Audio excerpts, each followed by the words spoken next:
السلام علیکم ورحمۃ اللہ.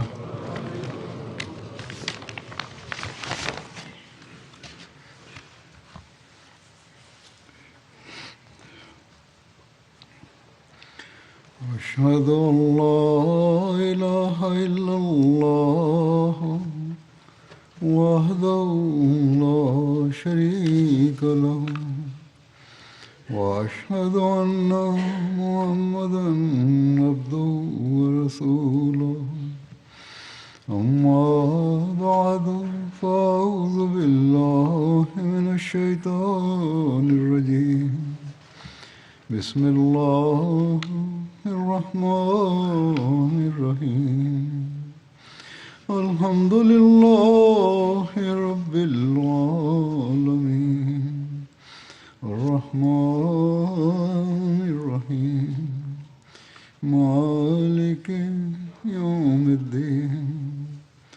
إياك نعبد وإياك نستعين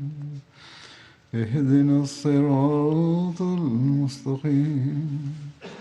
صراط الذين أنعمت عليهم غير المغضوب عليهم ولا الضالين.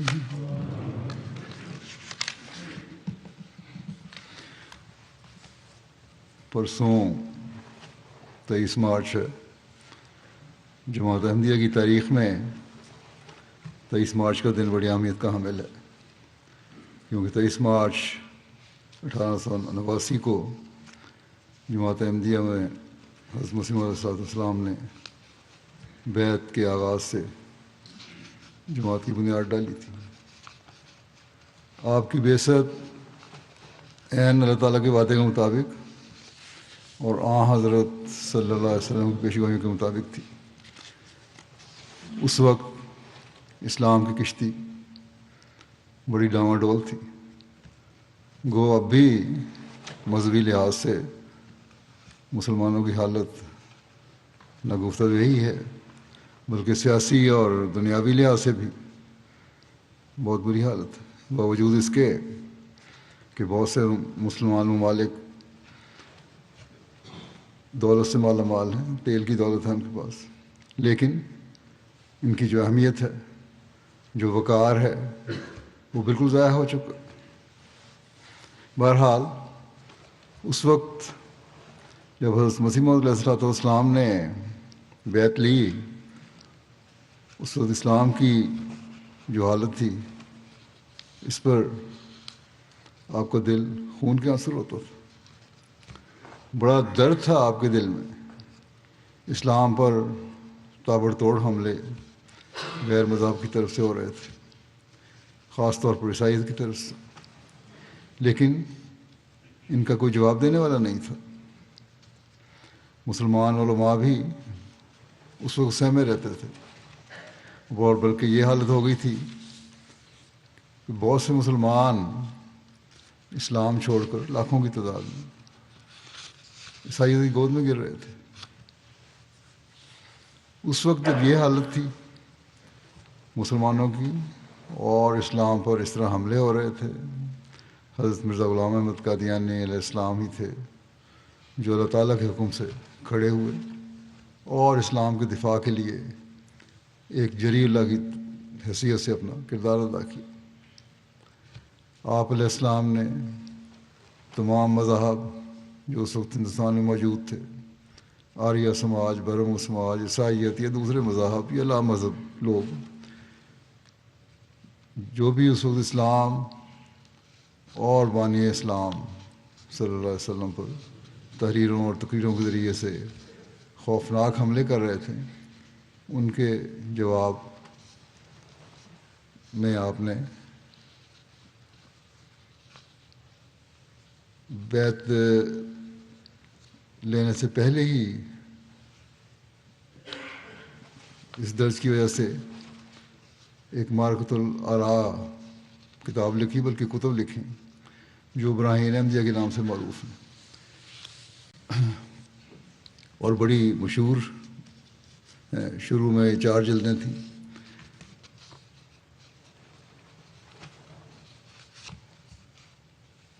اس کے جو آپ نے 4 جلدیں لکھی تھیں، اس میں آپ نے دشمنوں کے، مخالفین اسلام کے دندان شکن جواب دیے. یہ کتابیں جو آپ نے لکھی، اس کا پہلا حصہ 1880 میں، پھر 1882 میں، پھر 1884 میں لکھا. اور آپ نے اس میں قرآن کریم کے کلام الہی ہونے اور بے نظیر کتاب ہونے اور حضرت صلی اللہ علیہ وسلم کے سچے اور صادق اور آخری نبی ہونے کے ناقابل تردید دلائل بیان فرمائے. اور آپ نے ساتھ یہ بھی فرمایا کہ میں جو دلائل دے رہا ہوں، جو ان دلائل کو رد کرے گا اس کے لیے چیلنج. بلکہ آپ نے یہاں تک فرمایا کہ اس کا تیسرا حصہ یا چوتھا حصہ یا 5واں حصہ بھی کوئی دلیل دے دے جو میں دلائل دے رہا ہوں ان کو رد کرنے کے لیے، تو میں 10,000 روپے انعام دوں گا، جو اس زمانے میں بہت بڑی رقم تھی. بہرحال جب آپ نے اعلان کیا اور اس طرح کتابیں شائع کیں تو اس وقت پھر مسلمانوں کو کچھ حوصلہ ہوا کہ ہاں، اسلام ایک مضبوط مذہب ہے اور آخری مذہب، اور ہمیں کوئی ضرورت نہیں فکر کرنے کی اور ڈرنے کی لوگوں سے. اور اس وقت آپ کی لوگوں نے بڑی تعریف کی، اس زمانے کے علماء نے بھی. حضرت مسیح علیہ السلام کی اسلام کی اس خدمت کی وجہ سے بعض لوگوں نے آپ سے یہ بھی کہا کہ آپ ہم سے بیعت لیں، لیکن آپ کو کیونکہ اللہ تعالیٰ کا حکم نہیں تھا اس لیے آپ نے اس وقت بیعت نہیں لی. اور جب حکم اللہ کا ہوا تو پھر آپ نے بیعت لی، اور یوں مخلصین کی جماعت کا آغاز ہوا. اور پھر بعد میں آپ کو اللہ تعالیٰ نے یہ بھی فرمایا کہ یہ بھی اعلان کر دو کہ تم مسیح موعود اور مہدی موعود ہو. اور اس سے پہلے بیعت سے پہلے آپ نے اعلان شائع فرمایا تھا 1 دسمبر 1888 میں تبلیغ کے نام سے. اس میں آپ نے فرمایا کہ میں اس جگہ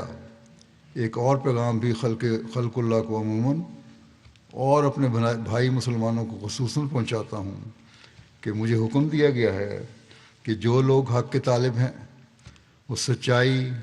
ایمان اور سچی ایمانی پاکیزگی اور محبت مولا کا راز سیکھنے کے لیے اور گندی زیت سے اور کاہلانہ اور غدارانہ زندگی چھوڑنے کے لیے مجھ سے بیعت کریں. بس جو لوگ اپنے نفسوں میں کسی قدر یہ طاقت پاتے ہیں انہیں لازم ہے کہ میری طرف آویں کہ میں ان کا غمخوار ہوں گا اور ان کا بار ہلکا کرنے کی کوشش کروں گا، اور خدا تعالیٰ میری دعا اور میری توجہ میں ان کے لیے برکت دے گا، بشرطے کہ وہ ربانی شرائط پر چلنے کے لیے بدل و جان تیار ہوں. یہ ربانی حکم ہے جو آج میں نے پہنچا دیا ہے. اس راہ میں عربی الہام یہ ہے: اذا عزمت فتوکل علی اللہ واصنع الفلک بأعیننا وواحینا الذین یبایعونک انما یبایعون اللہ ید اللہ فوق ایدیہم. یعنی جب تو نے اس خدمت کے لیے قصد کر لیا تو خدا تعالیٰ پر بھروسہ کر، اور یہ کشتی ہماری آنکھوں کے روبرو اور ہماری وحی سے بنا. جو لوگ تجھ سے بیعت کریں گے وہ تجھ سے نہیں بلکہ خدا سے بیعت کریں گے، خدا کا ہاتھ ہوگا جو ان کے ہاتھ پر ہوگا. اور پھر اللہ تعالیٰ نے نشانات بھی دکھائے، عرضی بھی سماوی بھی، جن میں آسمانی نشانوں میں ایک نشان کسوف و خسوف کا آسمانی نشان تھا، جس کے بارے میں حضرت صلی اللہ علیہ وسلم نے فرمایا تھا کہ میرے مہدی کی آمد کا یہ نشان ہے خاص، جو رمضان کے مہینے میں مقررہ تاریخوں پر لگنا تھا، اور جو 1894 میں مشرق میں اور 1895 میں مغرب میں لگا. اور بہت سارے سعید فطرت لوگوں نے اس نشان کو دیکھ کر آپ کو قبول کیا۔ ضمن یہاں یہ بھی عرض کر دوں کہ اس رمضان میں بھی چاند گرہن اور سوریہ گرہن، چاند گرہن لگ چکا ہے اور سوریہ گرہن لگنا ہے، اور انہی تاریخوں کو لگنا ہے، اور آئندہ بھی ہو سکتا ہے کہ لگتا رہے۔ لیکن جو چاند سورج گرہن حضرت مسیح علیہ السلام کے زمانے میں لگا اور آپ کے دعوے کے بعد لگا، اس کی اپنی اہمیت ہے۔ آپ نے خدا تعالیٰ سے ایک فرقان اور نشان مانگا تھا، اور پھر اللہ تعالیٰ نے نشان دکھلایا۔ بعض احمدی بھی اس دنوں میں چاند اور سورج گرہن جو لگ رہا ہے اسے نشان بتاتے ہیں، یہ اللہ تعالیٰ بہتر جانتا ہے۔ بہرحال اگر نشان سمجھنا بھی ہے تو یہ وہی ایک تسلسل ہے جو اب جاری ہے، جس کا دعویٰ 135-36 سال پہلے ہو چکا ہے۔ لیکن یہ وعدے کر دوں کہ آپ کے زمانے کا گرہن مشرق و مغرب میں لگا تھا، اور اس سال لگنے والا گرہن زیادہ تر مغرب میں لگ رہا ہے۔ اس لیے ہم اس زمانے کے گرہن کو اس وقت کے گرہن سے بہرحال کے برابر اہمیت نہیں دے سکتے، اور یہ لگ بھی تھوڑے حصے میں لگ رہا ہے، یعنی کہ چاند کا سورج کا 25-30% حصہ کور ہوگا۔ حضرت مسیح علیہ السلام کے زمانے میں تو 75 سے 100% تک حصہ یہ گرہن لگا تھا، بلکہ جب شروع ہوا تو حضرت مسیح علیہ السلام کو جب دکھایا گیا تو آپ نے فرمایا کہ ہم نے تو دیکھ لیا ہے، لیکن مخالفین اس کو دیکھ کر کوئی اثر نہیں لیں گے۔ لیکن پھر آہستہ آہستہ وہ بڑھنا شروع ہوا اور سورج گرہن لگ گیا۔ تو بہرحال ضمن میں نے یہ ذکر کر دیا ہے۔ آپ نے 12 جنوری 1889 کو پھر تکمیل تبلیغ کے نام سے ایک اعلان شائع فرمایا، اور اس میں 10 شرائط بیعت رکھیں۔ جیسا کہ ہم جانتے ہیں کہ جماعت احمدیہ میں 10 شرائط بیعت ہیں۔ ایک احمدی ہونے کے لیے ان پر عمل کرنا اور ان کو بدل و جان قبول کرنا ضروری ہے، جس میں آپ نے یہی ہدایت فرمائی کہ شرک سے تا زندگی اجتناب کروں گا۔ بیعت کرنے والے کو یہ عہد کرے وہ جھوٹ اور زنا اور بد نظری اور فسق و فجور اور ظلم اور خیانت اور فساد اور بغاوت کے طریقوں سے بچتا رہوں گا۔ انسانی جوشوں کے وقت ان کا مغلوب نہیں ہوں گا، جیسا بھی جذبہ پیش آئے۔ پھر یہ بھی آپ نے فرمایا کہ نمازوں کی طرف پوری توجہ دوں گا، اور اللہ اور رسول کے حکموں کے مطابق حد الوسع ان کو سنوار کر پڑھنے کی کوشش کروں گا، تہجد پڑھنے کی کوشش کروں گا، گناہوں کی معافی مانگوں گا، استغفار کروں گا۔ کوئی ایسا جوش نہیں دکھاؤں گا جس سے بنی نوع انسان کو تکلیف، ناجائز تکلیف پہنچے، نہ زبان سے نہ ہاتھ سے۔ اور ہر حالت میں میں خدا تعالیٰ کی وفاداری رکھوں گا، اور جو اللہ تعالیٰ کی رضا ہوگی اس پر راضی رہوں گا۔ پھر یہ بھی کہ قرآن کریم کی حکومت اپنے اوپر وارد کروں گا، یعنی قرآن کریم کے ہر حکم پر عمل کرنے کی کوشش کروں گا،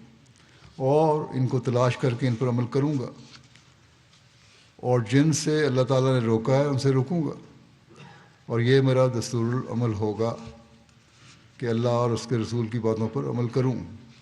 پھر عاجزی ہے، فروتنی ہے، مسکینی ہے، حلیمی ہے، اس کو اختیار کروں گا، اور تکبر اور نخوت سے بچوں گا، اور دین کی عزت اور ہمدردی جو ہے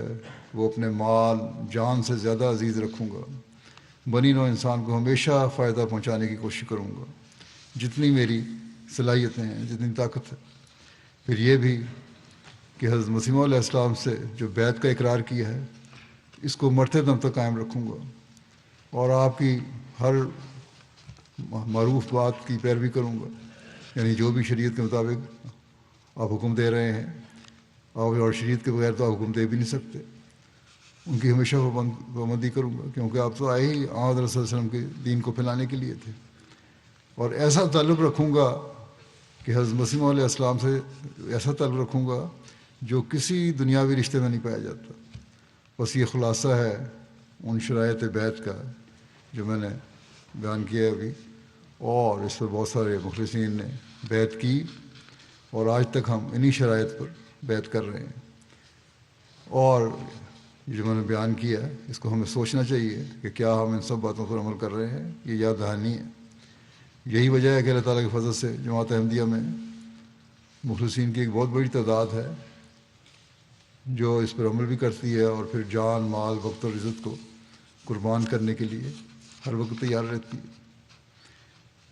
اور اس پر بات پر تیار رہتی ہے کہ ہم دین کی عظمت کو قائم کریں اور اسلام کا پیغام دنیا میں پہنچانے کی حتی المقدور کوشش کریں. اور جس طرح حضرت مسیح موعود علیہ الصلوۃ والسلام نے ہمیں فرمایا، اسی طرح ہم تبلیغ اسلام سر انجام دینے کی کوشش کریں اور حضرت صلی اللہ علیہ وسلم کے عشق کو اپنی انتہا تک پہنچائیں. حضرت صلی اللہ علیہ وسلم کے عشق کا حال جو حضرت مسیح موعود علیہ الصلوۃ والسلام کے دل میں تھا، اس کا نقشہ آپ ایک اقتباس میں یوں ملتا ہے. آپ فرماتے ہیں، میں ہمیشہ تعجب کی نگاہ سے دیکھتا ہوں کہ یہ عربی نبی جس کا نام محمد ہے صلی اللہ علیہ وسلم، ہزار ہزار درود اور سلام اس پر، یہ کس عالی مرتبے کا نبی ہے. اس کے عالی مقام کا ان کا انتہا معلوم نہیں ہو سکتا، اور اس کی تاثیر قدسی کا اندازہ کرنا انسان کا کام نہیں. افسوس کہ جیسا حق شناخت کا ہے،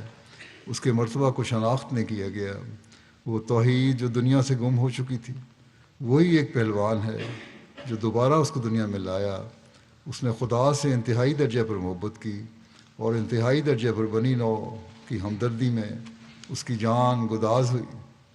اس لیے خدا نے جو اس کے دل کے راز کا واقف تھا، اس کو تمام انبیاء اور تمام اولین و آخرین پر فضیلت بخشی اور اس کی مرادیں اس کی زندگی میں اس کو دیں. وہی ہے جو سرچشمہ ہے ہر ایک فیض کا، اور وہ شخص جو بغیر اقرار افاظہ اس کے کسی فضیلت کا دعویٰ کرتا ہے، یعنی وسلم کے افاظے کے بغیر کسی قسم کا دعویٰ کرتا ہے کسی نیکی کا، وہ انسان نہیں بلکہ ذریت شیطان ہے. کیونکہ ہر ایک فضیلت کی کنجی اس کو دی گئی ہے. اور اس طرح آپ نے بے شمار جگہوں پر حضرت صلی اللہ علیہ وسلم کے مقام کے بارے میں بیان فرمایا. اسی طرح ایک جگہ آپ نے فرمایا، وہ انسان جس نے اپنی ذات سے، اپنی صفات سے، اپنے افعال سے، اپنے اعمال سے، اپنے روحانی اور پاک قوا کے پرزور دریا سے کمال تام کا نمونہ علماً و عملاً و صدقاً و ثباتاً دکھلایا اور انسان کامل کہلایا. وہ انسان جو سب سے زیادہ کامل اور انسان کامل تھا اور کامل نبی تھا اور کامل برکتوں کے ساتھ آیا، جس نے روحانی باس اور حشر کی وجہ سے دنیا کی پہلی قیامت، جس سے روحانی باس اور حشر کی وجہ سے دنیا کی پہلی قیامت ظاہر ہوئی اور ایک عالم کا عالم مرا ہوا اس کے آنے سے زندہ ہو گیا. وہ مبارک نبی جو حضرت خاتم الانبیاء، امام الاصفیاء، ختم المرسلین، فخر النبیین جناب محمد مصطفیٰ صلی اللہ علیہ وسلم ہیں. اے پیارے خدا، اس پیارے نبی پر وہ رحمت اور درود بھیج جو ابتدائے دنیا سے تو نے کسی پر نہ بھیجا. بس یہ وہ باتیں تھیں، یہ وہ عشق رسول صلی اللہ علیہ وسلم تھا جس کی وجہ سے اللہ تعالیٰ نے پھر آپ کو اس کام کے لیے مبعوث فرمایا کہ اسلام کی نشت ثانیہ کے لیے اب آپ ہی ہیں جو اپنا کردار ادا کریں گے. اور اللہ تعالیٰ نے آپ کو فرمایا کہ اب اس عشق و محبت کی وجہ سے میں تمہیں یہ مقام بھی دیتا ہوں کہ تم مسیح موعود اور مہدی موعود ہو، اور اس کا اعلان کر دو. اور اسلام کی نشت ثانیہ کا جو وعدہ تھا اس آخری زمانے میں، اس کو اللہ تعالیٰ نے فرمایا کہ میں پورا کرتا ہوں اور تمہارے سپرد یہ کام کرتا ہوں. بس یہ کام تھے جن کے لیے حضرت مسیح موعود علیہ الصلوۃ والسلام مبعوث ہوئے، اور آپ نے پھر ان کا حق خوب ادا کیا. آپ نے جماعت کو نصیحت کی اور فرمایا کہ جب تم نے میری بیعت کر لی ہے تو پھر یہ بھی یاد رکھو کہ اللہ تعالیٰ نے تو یہ فرمایا ہے کہ مسیح موعود کے ساتھ صحابہ جیسے لوگ ہوں گے. بس جب یہ اللہ تعالیٰ کا فرمان ہے تو پھر جو میری بیعت میں آئے ہیں، جنہوں نے یہ عہد کیا ہے کہ ہم حضرت صلی اللہ علیہ وسلم کا نام روشن کریں گے اور اسلام کا نام روشن کریں گے اور اسلام کی تبلیغ کو دنیا کے کناروں تک پہنچائیں گے، تو پھر ہمیں وہ صحابہ کا رنگ بھی اختیار کرنا ہوگا۔ آپ فرماتے ہیں اس کی تفصیل میں ایک جگہ کہ ہمارے ہادی اکمل کے صحابہ نے اپنے خدا اور رسول کے لیے کیا کیا جانثاریاں کی، جلا وطن ہوئے، ظلم اٹھائے، طرح طرح کے مصائب برداشت کیے، جانیں دیں، لیکن صدق و صفا کے ساتھ قدم مارتے گئے۔ بس وہ کیا بات تھی کہ جس نے انہیں ایسا جانثار بنا دیا؟ وہ سچی الہی محبت کا جوش تھا جس کی شعاع ان کے دل میں پڑ چکی تھی۔ اسی لیے خواہ کسی نبی کے ساتھ مقابلہ کر لیا جائے، آپ کی تعلیم تزکیہ نفس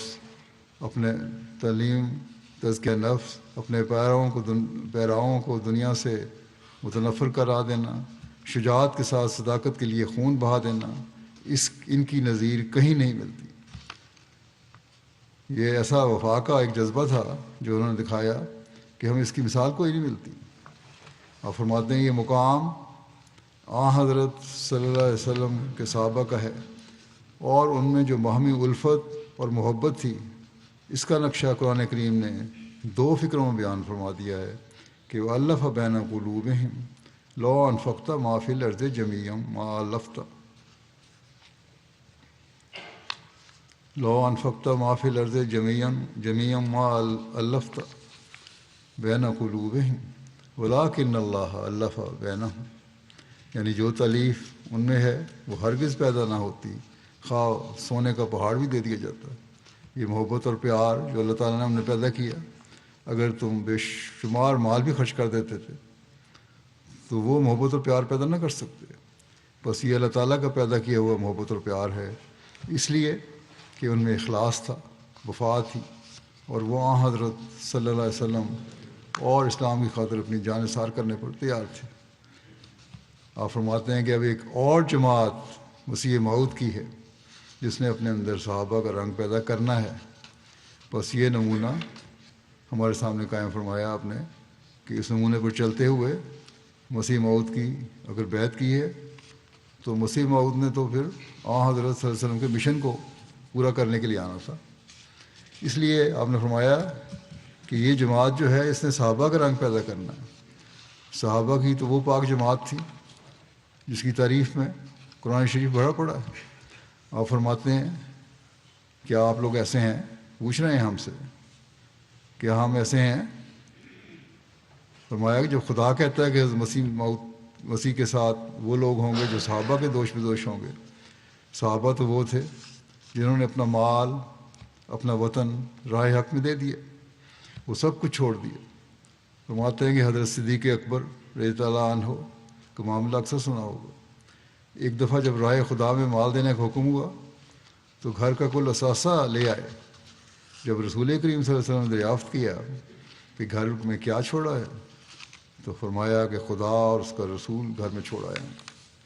بس یہ وہ جذبہ تھا جو ان لوگوں نے دکھایا، جس کا ایک نمونہ حضرت ابوبکر صدیق رضی اللہ عنہ کی زندگی میں ملتا ہے۔ آپ فرماتے ہیں یہ سمجھ لو کہ وہ لوگ تو خدا کی راہ میں شہید ہو گئے، ان کے لیے تو یہی لکھا ہے، چاہے عملاً شہید ہوئے نہیں، خون بہایا نہیں، لیکن جو قربانیاں ہیں وہی شہادت کا رتبہ دینے والی ہیں۔ یہی لکھا ہے کہ سیفوں کے نیچے بہشت ہے، وہ تیار تھے ہر وقت تلواروں کے نیچے، لیکن ہمارے لیے تو اتنی سختی نہیں، کیونکہ یدع الحرب ہمارے لیے آیا ہے، یعنی مہدی کے وقت میں لڑائی نہیں ہوگی، جنگیں نہیں ہوں گی۔ بس ہمارے لیے تو جو قربانی کا تھوڑا بہت اللہ تعالیٰ نے موقع دیا ہے، اس سے ہمیں فائدہ اٹھانا چاہیے، اور اس کے لیے اپنی جان، مال، وقت قربان کرنے کا جو عہد ہے اس کو پورا کرنا چاہیے۔ اور عہد بیعت میں جو ہم نے حضرت مسیح موعود علیہ السلام سے سب سے زیادہ محبت کروں گا کا اظہار کیا ہے، کیونکہ وہ حضرت صلی اللہ علیہ وسلم کے نمائندے ہیں، تو پھر اس کا اظہار بھی ہمیں، اس پر عمل بھی ہمیں کرنا ہوگا۔ پھر آپ نے جماعت کو بہت ساری نصائح فرمائی ہیں۔ فرماتے ہیں کہ اگر میری بیعت کی ہے تو پھر بیعت کا حق ادا کرنے کے لیے تو یہ مجھے چاہیے، اگر بیعت کا حق ادا کرنا ہے تو پھر یہ مجھے چاہیے۔ کیا چاہیے؟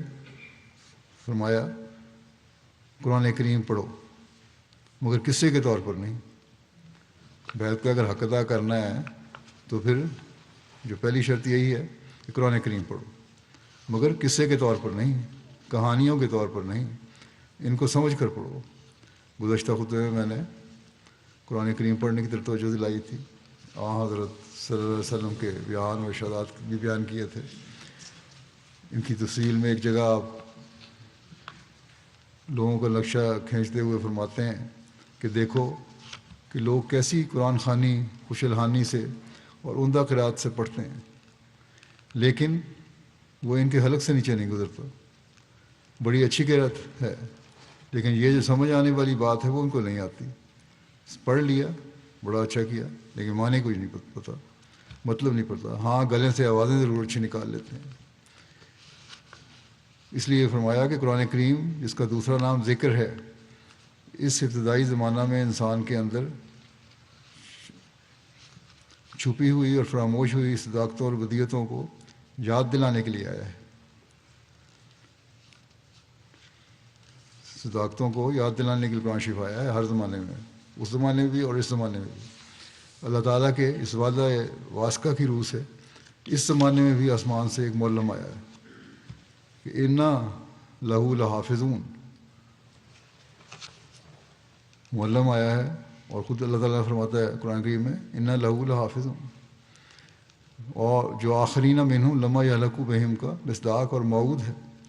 وہ وہی ہے جو تمہارے درمیان بول رہا ہے۔ پھر آپ فرماتے ہیں کہ میں پھر رسول کریم صلی اللہ علیہ وسلم کی پیش گوئی کی طرف عود کر کے آتا ہوں کہ آپ نے اس زمانے ہی کی بابت خبر دی تھی کہ لوگ قرآن کو پڑھیں گے، لیکن وہ ان کے حلق سے نیچے نہیں اترے گا۔ اب ہمارے مخالف فرمایا ہمارے مخالف نہیں اللہ تعالیٰ کے وعدوں کی قدر نہ کرنے والے، صرف ہمارے مخالف نہیں بلکہ اللہ تعالیٰ کے وعدوں کی قدر نہیں کرنے والے، بلکہ وہ لوگ جو بالکل ہی انکار کر رہے ہیں اللہ تعالیٰ کے وعدوں کا اور رسول اللہ صلی اللہ علیہ وسلم کی باتوں پر دھیان نہ دینے والے ہیں۔ یہ لوگ دعوے کرتے ہیں اور کہ ہمیں قرآن آتا ہے لیکن عمل کوئی نہیں۔ فرمایا افسوس تو یہ ہے کہ اگر کوئی ناصح مشفق بن کر سمجھانا چاہے تو سمجھنے کی کوشش نہیں کرتے، اگر نصیحت کرنے والا، ان سے شفقت کرنے والا، ان کا خیال رکھنے والا سمجھانا چاہے تو سمجھنے کی کوشش نہیں کرتے۔ آپ نے فرمایا کہ بے شک کوشش اگر نہیں کرنی تو نہ کریں، مگر اتنا تو کریں کہ اس کی بات ہی ذرا سن لیں، مخالفت ہی بلا وجہ نہ کرتے چلے جائیں۔ آپ فرماتے ہیں لیکن کیوں سنیں؟ یہ تو مجبوری ہے ان کی کہ وہ سن بھی نہیں سکتے، کیونکہ گوش شنوا بھی تو رکھیں، سننے کی طاقت بھی تو ہو، ان کے کان بھی تو ہوں سننے والے، تبھی سن سکتے ہیں۔ صبر اور حسن ظن سے کام لیں۔ اللہ تعالیٰ تو یہی فرماتا ہے کہ صبر اور حسن ظن سے کام لو، لیکن یہ تو اس سے کام لینا ہی نہیں چاہتے، یہ تو صرف مخالفت کرنا چاہتے ہیں۔ فرمایا کہ خدا تعالیٰ کا فضل کے ساتھ زمین کی طرف توجہ نہ، خدا تعالیٰ فضل کے ساتھ زمین کی طرف توجہ نہ کرتا تو اسلام بھی اس زمانے میں مثل دوسرے مذہبوں کے مردہ اور ایک قصہ کہانی سمجھا جاتا ہے۔ فرمایا کہ کوئی مردہ مذہب کسی دوسرے کو زندگی نہیں دے سکتا، لیکن اسلام اس وقت زندگی دینے کو تیار ہے، لیکن چونکہ یہ سنت اللہ ہے کہ خدا تعالیٰ کا کوئی کام بغیر اسباب کے نہیں، خدا تعالیٰ کوئی کام بغیر اسباب کے نہیں کرتا۔ ہاں یہ امر جدا ہے کہ وہ اسباب ہم کو دکھائی نہ دیں، دکھائی دیں یا نہ دیں، بہرحال اللہ تعالیٰ ذریعہ استعمال کرتا ہے، چاہے وہ نظر آئیں یا نہ آئیں۔ لیکن اس میں کوئی کلام نہیں، اس میں کوئی شک نہیں کہ اسباب ضرور ہوتے ہیں۔ اسی طرح آسمان سے انوار اترتے ہیں جو زمین پر پہنچ کر اسباب کی صورت اختیار کر لیتے ہیں۔ جو اللہ تعالیٰ نور اتارتا ہے آسمان سے، وہ مختلف شکلوں میں مختلف ذریعے بن کر جاتے ہیں، سبب بن جاتے ہیں اس کام کے کرنے کا۔ فرمایا کہ جب اللہ تعالیٰ نے حضرت صلی اللہ علیہ وسلم کے زمانے کو تاریکی اور گمراہی میں مبتلا پایا اور ہر طرف سے ضلالت اور ظلمت کی گھنگور گھٹا دنیا پر چھا گئی، اس وقت اس تاریکی کو دور کرنے اور ضلالت کو ہدایت اور سعادت میں تبدیل کرنے کے لیے ایک سراج منیر فاران کی چوٹیوں پر چمکا، یعنی حضرت صلی اللہ علیہ وسلم مبعوث ہوئے۔ تو فرمایا کہ میں تو اب اس زمانے میں اس لیے آیا ہوں کہ وہ نور جو چمکا تھا، اس نور کو ایک زمانے کے گزرنے اور علماء کے عمل نے، لوگوں کے عمل نے، مسلمانوں کے عمل نے ماند کرنے کی کوشش کی ہے۔ وہ ماند تو کبھی نہیں ہوا، ہاں نظروں سے اوجھل ہو گیا ہے۔ اللہ تعالیٰ نے مجھے اس لیے بھیجا ہے کہ دنیا کو بتاؤں کہ نور تو ابھی چمک رہا ہے، اس کو کس طرح دیکھنا ہے۔ وہ تم دیکھو، میری آنکھ سے دیکھو، مجھے اللہ تعالیٰ نے اس کا ذریعہ بنایا ہے۔ آپ نے فرمایا اور میں اللہ تعالیٰ کی طرف سے ہوں، چاہے تو مجھے قبول کرو چاہے نہ کرو، یہ تمہاری مرضی ہے۔ اور اس میں کوئی شک نہیں کہ میں اللہ تعالیٰ کی طرف سے ہوں، اور مجھے اس پر کامل یقین ہے، اور میرے ماننے والوں کو بھی اس پر کامل یقین ہے۔ مجھے اللہ تعالیٰ نے حضرت صلی اللہ علیہ وسلم کی غلامی میں اس زمانے میں بھیجا ہے۔ آپ نے فرمایا اسلام کی مخالفت کے دور میں خدا تعالیٰ کی طرف سے جو سلسلہ قائم کیا جائے گا وہ مسیح موعود کا ہی سلسلہ ہوگا۔ ان کا توڑ کرنے کے لیے اور اسلام کی نشت ثانیہ کے لیے جو سلسلہ قائم ہوگا وہ مسیح موعود کا سلسلہ ہوگا۔ اس لیے حدیث میں مسیح موعود کا نام خدا تعالیٰ نے اپنے نبی صلی اللہ علیہ وسلم کی معرفت قاصر صلیب رکھا ہے، کیونکہ یہ سچی بات ہے کہ ہر ایک مجدد فتنہ موجودہ کی اصلاح کے لیے آتا ہے۔ اب اس وقت خدا کے لیے سوچو تو کیا معلوم نہ ہوگا کہ صلیبی نجات کی تائید میں قلم اور زبان سے وہ کام لیا گیا ہے کہ اگر صفات عالم کو ٹٹولا جائے تو باطل پرستی کی تائید میں یہ سرگرمی اور زمانہ یہ سرگرمی اور زمانہ میں ثابت نہ ہوگی، کسی دوسرے زمانے میں ثابت نہیں ہوتی۔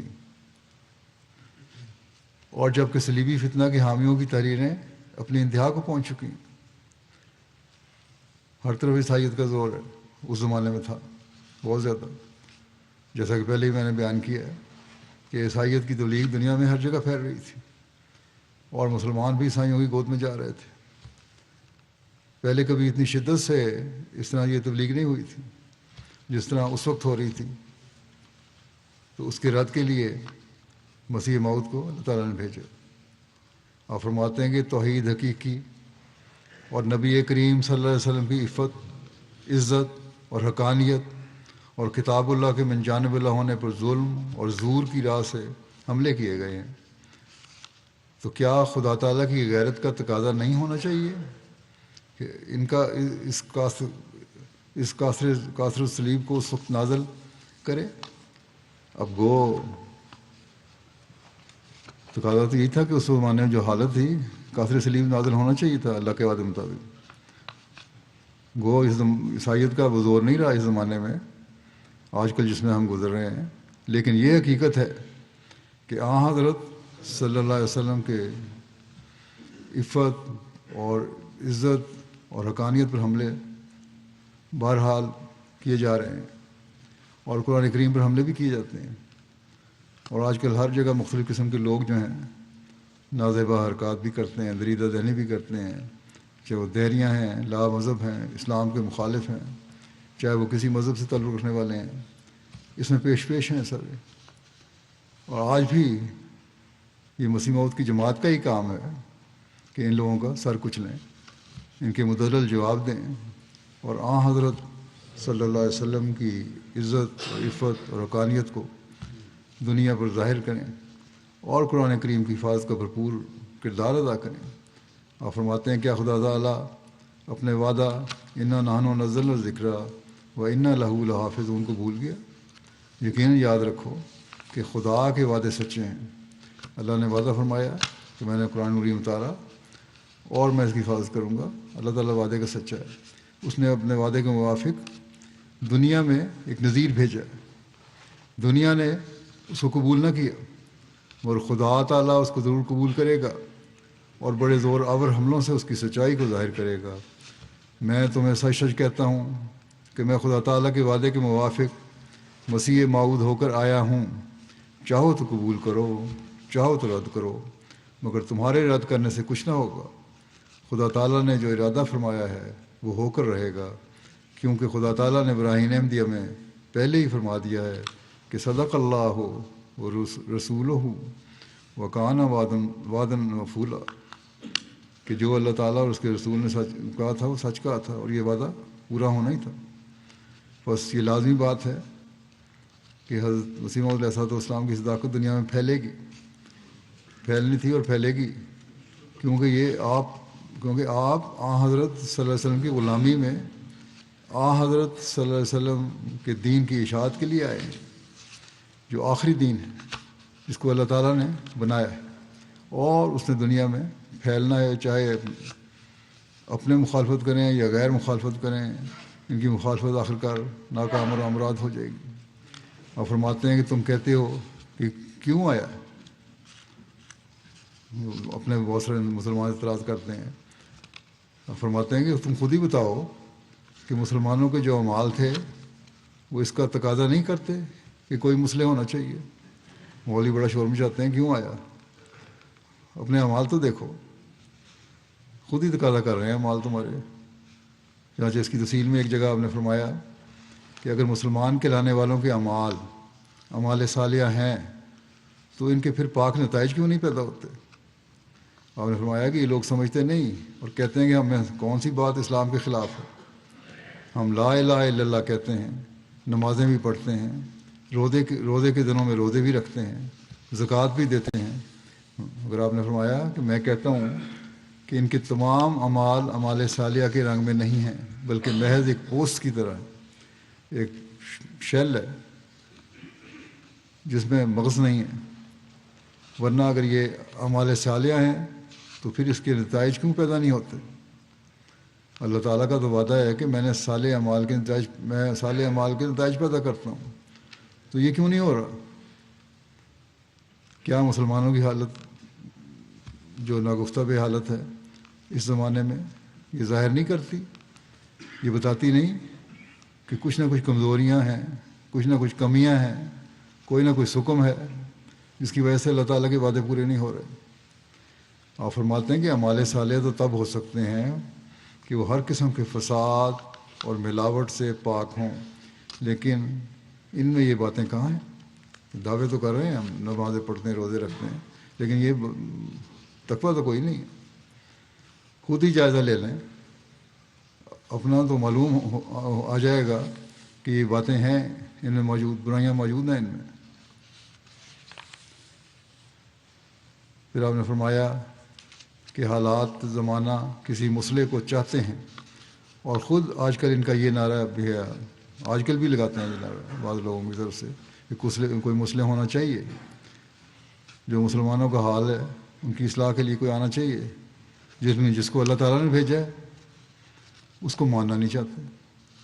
آپ نے فرمایا ایک جگہ کہ یہ عیسائی جس طرح حملے کر رہے ہیں، یا غیر مذاہب والے حملے کر رہے ہیں، یا دہریہ حملے کر رہے ہیں، اور مسلمان خود ان کے حملوں کی زد میں آ رہے ہیں، خود دین سے ہٹ رہے ہیں، اس بات کا تقاضا کرتے ہیں کہ کوئی مسلح ہو جو ان کو صحیح راستے پر چلائے، اور وہ مسلح اللہ تعالیٰ نے اس زمانے میں مجھے بنا کے بھیجا ہے۔ آپ نے فرمایا کہ مسلمانوں کو تو چاہیے تھا کہ ایسے حالات میں کوئی دلیل بھی اگر ہمارے پاس نہیں ہوتی تب بھی دیوانہ وار تلاش کرتے کہ مسیح اب تک کیوں نہیں آیا، کوئی دلیل بھی اگر میں نہ دیتا تب بھی خود تلاش کرنا چاہیے تھا زمانے کی حالت دیکھ کے۔ ان کو یہ نہ چاہیے تھا کہ اپنے جھگڑوں کے لیے بلاتے، کیونکہ اس کا کام کثر سلیب ہے۔ مسیح نے جب آنا تھا تو اس نے عیسائیت کا رد کرنا تھا، اس نے دہریوں کا رد کرنا تھا، اس نے لامذہبوں کا رد کرنا تھا، اور اسی کی زمانے کو ضرورت ہے۔ اس وقت بھی جب آپ نے دعویٰ کیا اور آج بھی یہی ضرورت ہے، اس لیے آپ نے فرمایا کہ آنے والے کا نام مسیح موعود رکھا گیا ہے۔ اگر ملانوں کو بنی نوع انسان کی بھلائی اور بہبودی منظور ہوتی تو ہرگز ایسا نہ کرتے جیسا ہم سے کر رہے ہیں۔ ان کو سوچنا چاہیے تھا کہ انہوں نے ہمارے خلاف فتویٰ لکھ کر کیا بنا لیا ہے، جسے خدا نے کہا ہو کہ ہو جائے اسے کون کہہ سکتا ہے کہ نہ ہو۔ یہ لوگ جو ہمارے مخالف ہیں یہ بھی ہمارے نوکر چاکر ہیں، کسی نہ کسی رنگ میں ہماری بات مشرق و مغرب تک پہنچا دیتے ہیں۔ یہ مخالفت جو ہے اس سے ہی پیغام پہنچ رہا ہے، اور ہمارا بہت بڑا ذریعہ تبلیغ کا ان کی مخالفت ہے۔ بس چاہے یہ لوگ جتنا مرضی زور لگا لیں کہ حضرت مسیح موعود علیہ الصلوۃ والسلام کی جماعت کو ختم کرنا ہے، لیکن جو زور لگاتے ہیں وہی پھیلنے کا ذریعہ بن جاتا ہے۔ ایک جگہ آپ نے فرمایا کہ اللہ تعالیٰ مادر مہربان سے بڑھ کر مہربان ہے، وہ نہیں چاہتا کہ اس کی مخالفت میں اس کی مخلوق ضائع ہو،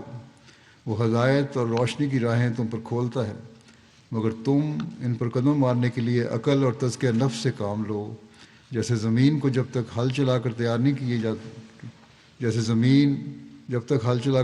کی جاتی تو تم رضی اس میں نہیں ہوتی، اسی طرح جب تک مجاہدہ اور ریاضت سے تزکیہ نفس نہیں ہوتا، پاک عقل آسمان سے اتر نہیں سکتی۔ اس زمانے میں خدا تعالیٰ نے بڑا فضل کیا ہے، اور اپنے دین اور حضرت نبی کریم صلی اللہ علیہ وسلم کی تائید میں غیرت کھا کر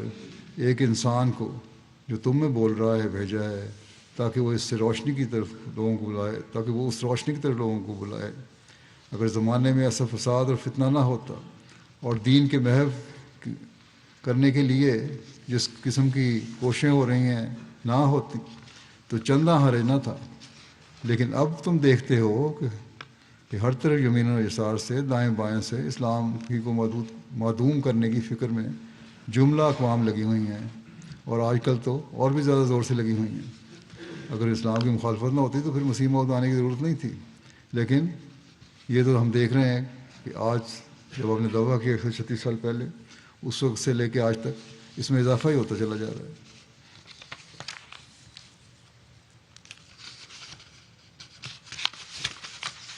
آپ نے ایک جگہ فرمایا کہ مجھے تم لوگ کہتے ہو، یعنی مخالفین کہتے ہیں کہ دکانداری بنائی، میری کوئی دکانداری نہیں ہے۔ مسیح موعود کا کام تو دین کا پھیلانا ہے اور دینی کاروبار ہے۔ ہاں، اگر کوئی کاروبار کا نام دینا ہی ہے تو یہ کاروبار دین کا کاروبار ہے۔ آپ نے فرمایا کہ اگر تم میرے سے حقیقت پوچھتے ہو تو پھر سمجھ لو کہ ہم دنیا داری کے لحاظ سے مصر مردہ کے ہیں، ہماری مثال تو مردوں جیسی ہے دنیاوی کاروبار کے لحاظ سے۔ ہم تو محض دین کے ہیں،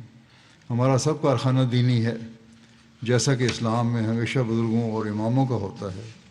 اور ہمارا کوئی نیا طریق نہیں،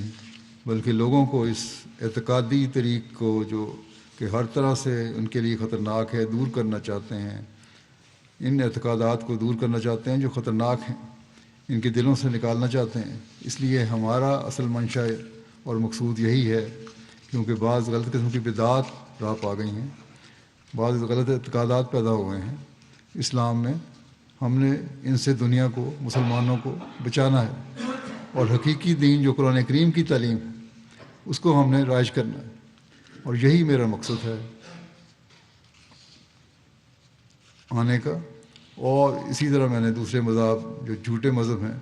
ان کی حقیقت کو کھولنا ہے۔ آپ نے فرمایا میں نے دوسرے جھوٹے مذہب کی حقیقت کو بھی کھولنا ہے،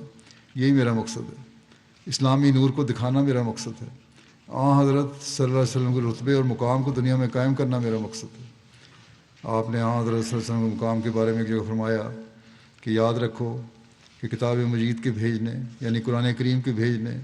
اور حضرت صلی اللہ علیہ وسلم کی بعثت سے اللہ تعالیٰ نے یہ چاہا ہے کہ تا دنیا پر عظیم الشان رحمت کا نمونہ دکھائے، وسلم کی بعثت سے عظیم الشان رحمت کا نمونہ دکھائے، جیسا کہ فرمایا وما ارسلناک الا رحمۃ للعالمین۔ اور ایسا ہی قرآن مجید کے بھیجنے کی غرض یہ بتائی کہ ہدی للمتقین، یعنی یہ ایسی عظیم الشان اغراض ہیں کہ ان کی نظیر نہیں پائی جا سکتی۔ اسی لیے آپ نے فرمایا کہ اللہ تعالیٰ نے چاہا کہ جیسے تمام کمالات متفرقہ جو انبیاء میں تھے وہ رسول اللہ صلی اللہ علیہ وسلم کے وجود میں جمع کر دیے، اسی طرح تمام خوبیاں اور کمالات جو متفرق کتابوں میں تھے وہ قرآن شریف میں جمع کر دیے، اور ایسا ہی جس قدر کمالات تمام امتوں میں تھے وہ اس امت میں جمع کر دیے۔ بس خدا تعالیٰ چاہتا ہے کہ ہم ان کمالات کو پالیں، اور یہ بات بھی بھولنی نہیں چاہیے کہ جیسے وہ عظیم الشان کمالات ہم کو دینا چاہتا ہے، اسی کے موافق اس نے ہمیں قواعد ہی عطا کیے ہیں۔ کیونکہ اگر ان کے موافق گواہ نہ دیے جاتے تو پھر ہم ان کمالات کو کسی صورت میں اور حالت میں پا نہیں سکتے تھے۔ بس جب اللہ تعالیٰ نے ہمیں گواہ دیے اور تعلیم دی اور یہ مقصد بیان کر دیا تو پھر اب ہمارا کام ہے کہ ان کو پانے کے لیے ہر ممکن کوشش کریں، اور یہی ہم نے فرمایا میرا مقصد ہے اس دنیا میں آنے کا، اس لیے اللہ تعالیٰ نے مجھے مبعوث کیا ہے۔ اسی کی طرف تعلیم دیتے ہوئے آپ نے فرمایا کہ بس ان باتوں پر غور کرو اور دیکھو کہ ہم کس طرح حضرت صلی اللہ علیہ وسلم کی تعلیم اور آپ کی لائی ہوئی شریعت کو دنیا میں پھیلا سکتے ہیں بجائے اس کے کہ میری مخالفت کی جائے۔ آپ نے فرمایا کہ حضرت صلی اللہ علیہ وسلم کامل نبی ہیں، ہمیں اللہ تعالیٰ نے وہ نبی دیا ہے جو خاتم المومنین، خاتم العارفین اور خاتم النبیین ہے، اور اسی طرح پر وہ کتاب اس پر نازل کی جو جامع الکتب اور خاتم الکتب ہے۔ رسول اللہ صلی اللہ علیہ وسلم جو خاتم النبیین ہیں اور آپ پر نبوت ختم ہو گئی تو یہ نبوت اس طرح پر ختم نہیں ہوئی کہ جیسا گلا گھونٹ کر ختم کر دے، ایسا ختم قابل فخر نہیں ہوتا، بلکہ رسول اللہ صلی اللہ علیہ وسلم پر نبوت ختم ہونے سے یہ مراد ہے کہ طبعی طور پر آپ پر کمالات نبوت ختم ہو گئے، یعنی وہ تمام کمالات متفرقہ جو آدم سے لے کر مسیح ابن مریم تک نبیوں کو دیے گئے تھے، کسی کو کوئی اور کسی کو کوئی، وہ سب حضرت صلی اللہ علیہ وسلم پر جمع کر دیے گئے، اور اس طرح طبعاً آپ خاتم النبیین ٹھہرے، اور ایسا ہی وہ جمیع تعلیمات، وصایا اور معارف جو مختلف کتابوں میں چلے آتے ہیں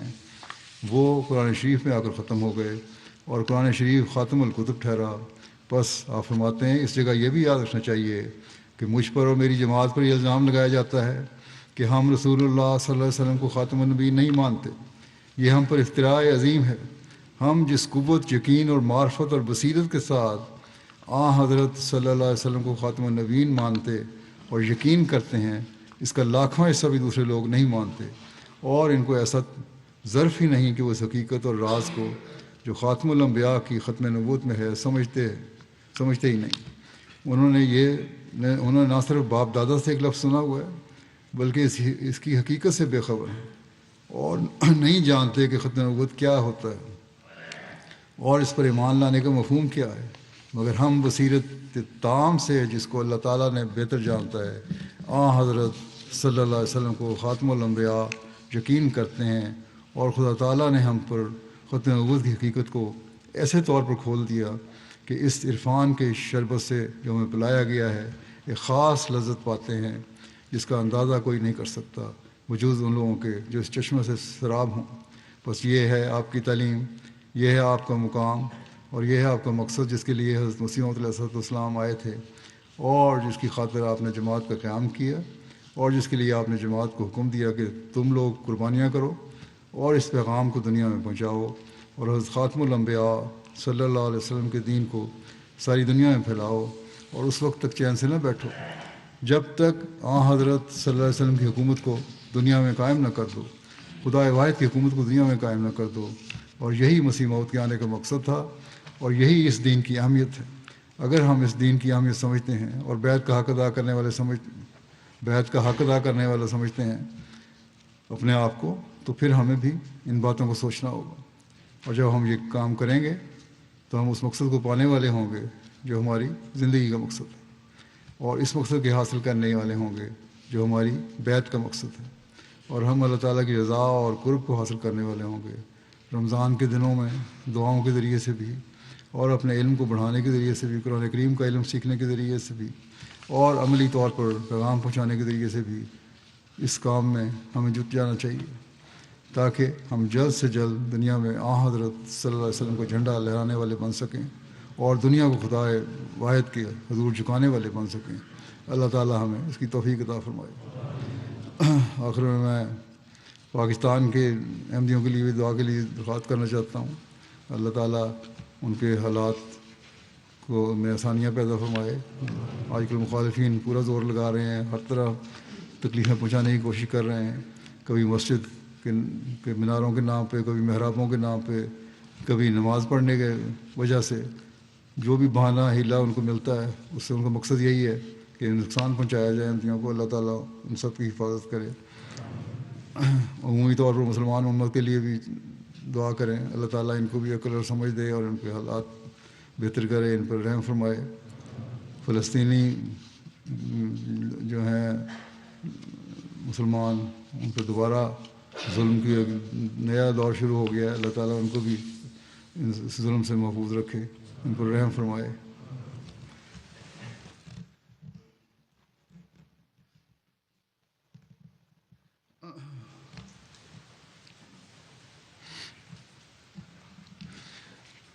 الحمد لله نحمده ونستعينه ونستغفره ونؤمن به ونتوكل عليه ونعوذ بالله من شرور أنفسنا ومن سيئات أعمالنا. من يهده الله فلا مضل له ومن يضلل فلا هادي له. ونشهد أن لا إله إلا الله ونشهد أن محمدا عبده ورسوله. عباد الله رحمكم الله، إن الله يأمر بالعدل والإحسان وإيتاء ذي القربى وينهى عن الفحشاء والمنكر والبغي يعظكم لعلكم تذكرون. اذكروا الله يذكركم وادعوه يستجب لكم ولذكر الله أكبر.